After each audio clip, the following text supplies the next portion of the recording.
Assalamualaikum warahmatullahi wabarakatuh.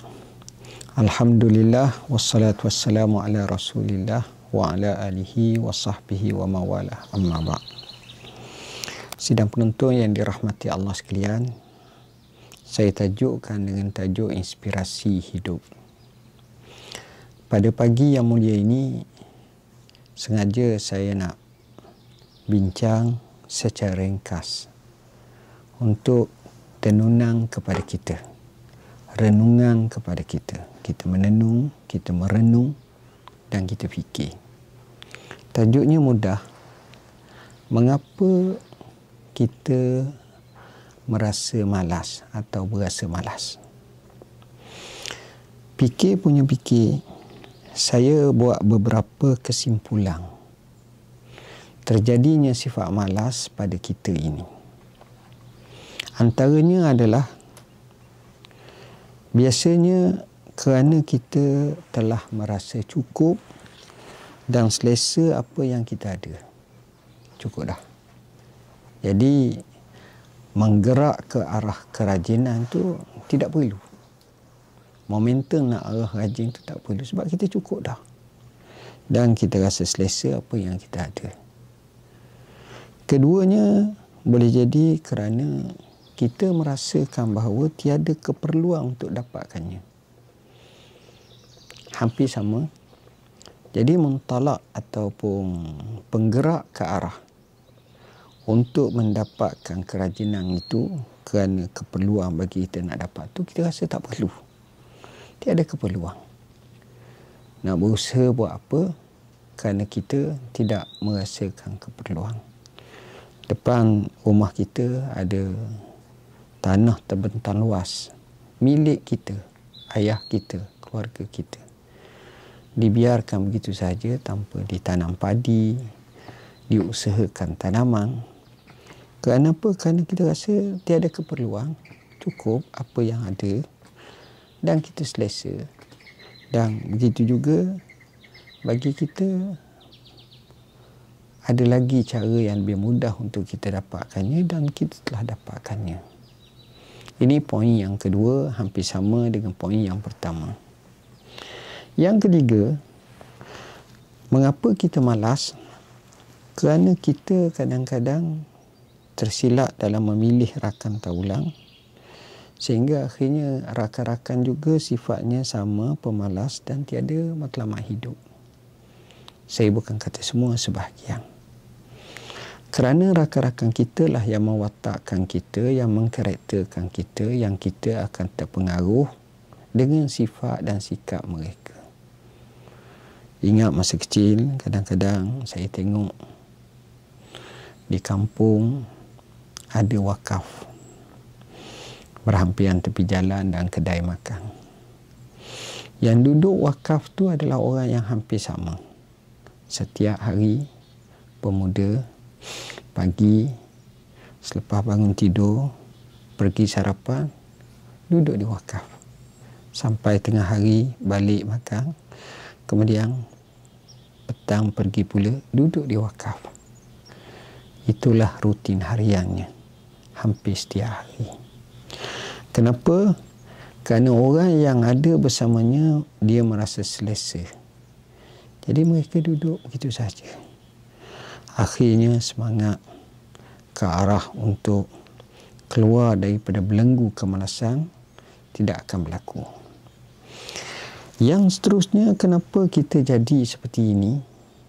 Kerana tiada motivasi orang yang ingin bahawa kejayaan untuk dicapai itu dia tidak ada.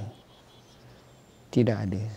Maknanya dia tak tengok orang yang mana sikap yang kita kata begitu berjaya dengan motivasi.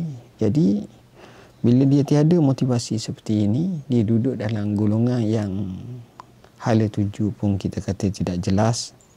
Begitu juga dalam keadaan rakan taulang hanya bincang perkara-perkara yang remeh-temeh sekadar untuk makan dan minum, dan lain borak demi borak, berbual demi berbual, maka akan timbul rasa kemalasan.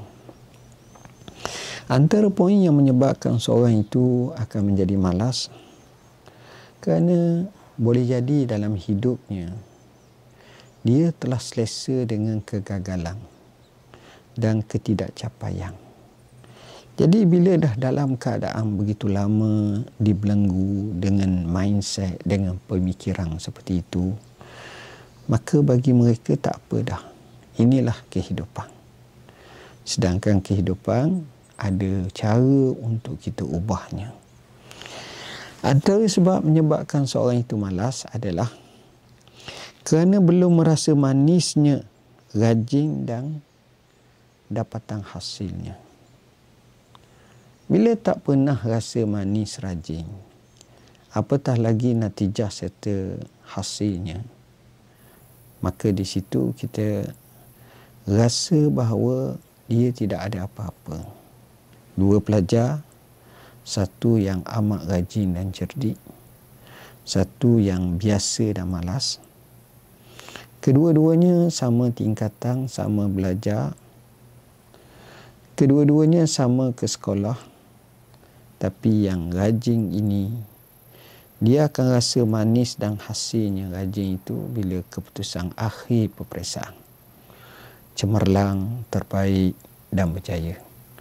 Sedangkan yang kedua dengan sama seperti ramai yang gagal-gagal yang lain atau tidak bernasib baik, teruskan kehidupan seperti itu.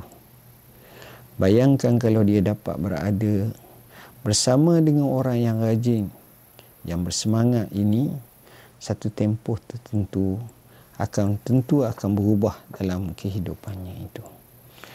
Ini sebahagian daripada sebab kenapa seseorang itu malas untuk bingkas, untuk bangkit, untuk ke depan, untuk mengubah kehidupan mereka. Saya cuba catatkan beberapa solusi untuk nak selesai isu ini. Pertamanya, kita kena tukar tabiat dengan melihat generasi yang berjaya dan cemerlang.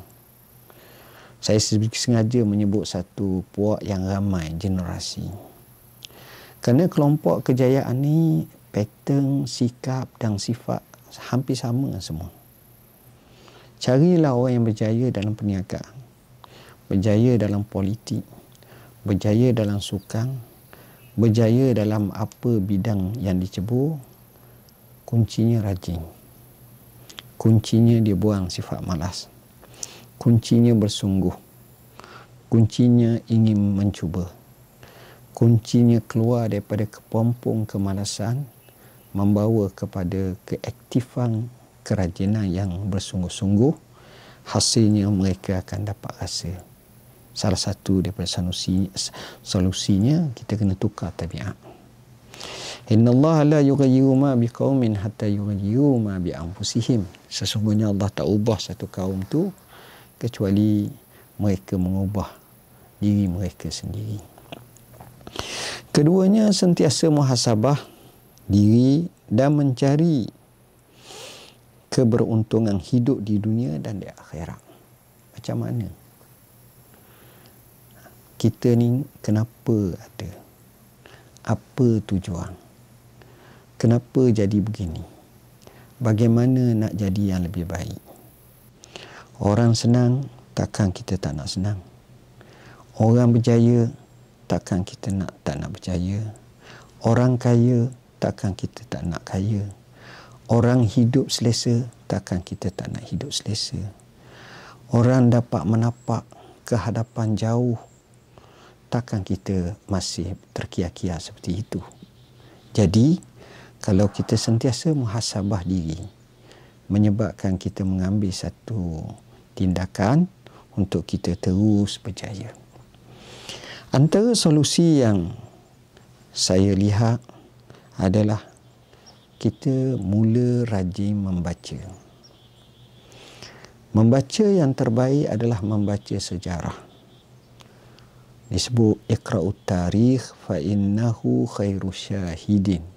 Bacalah sejarah kerana dia adalah sebaik-baik bukti dan saksi. Kerana ulama menyebut laisa ala wajhil ardi jadid. Tak ada atas muka bumi ini perkara baru. Dia pengulangan. Wa tilkal ayyamu nudawiluha bainan nas.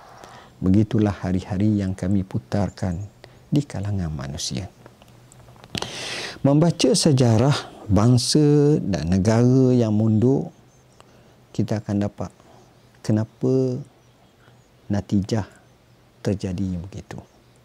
Begitu juga negara yang maju, yang bingkas, yang bangkit.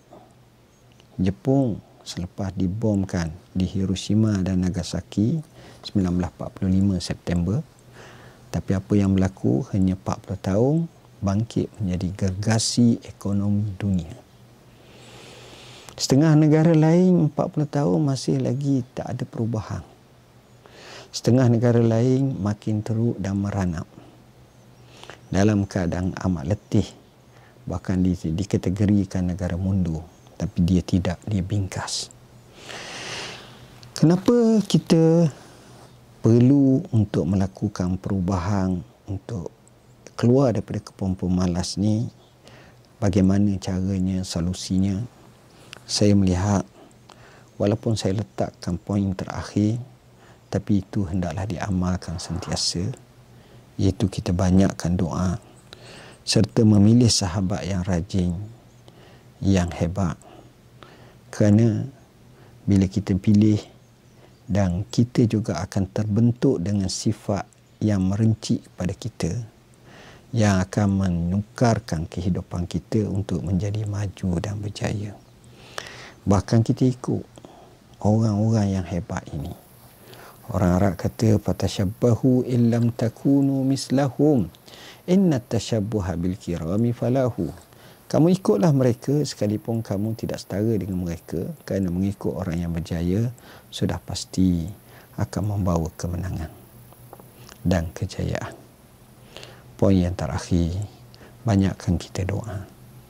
Rasulullah SAW mengajar sahabatnya Abu Umamah Al-Bahili untuk membaca doa, Allahumma inni a'udzubika minal hammi wal hazan, wa a'udzubika minal ajzi wal kasal, wa a'udzubika minal jubni wal bukh, wa a'udzubika min ghalabati daini wa qahrir rijal. Doa ini, tuan-tuan, saya telah titipkan dalam buku kami yang bertajuk Inilah Doaku, beserta dengan syarahnya. Mudah-mudahan Allah keluarkan kita daripada daerah kemalasan kepada kerajinan, sehingga menatijah dan menghasilkan kejayaan. Sekian aku qauli hadza wa astaghfirullahal azim li wa lakum. Wassalamualaikum warahmatullahi wabarakatuh.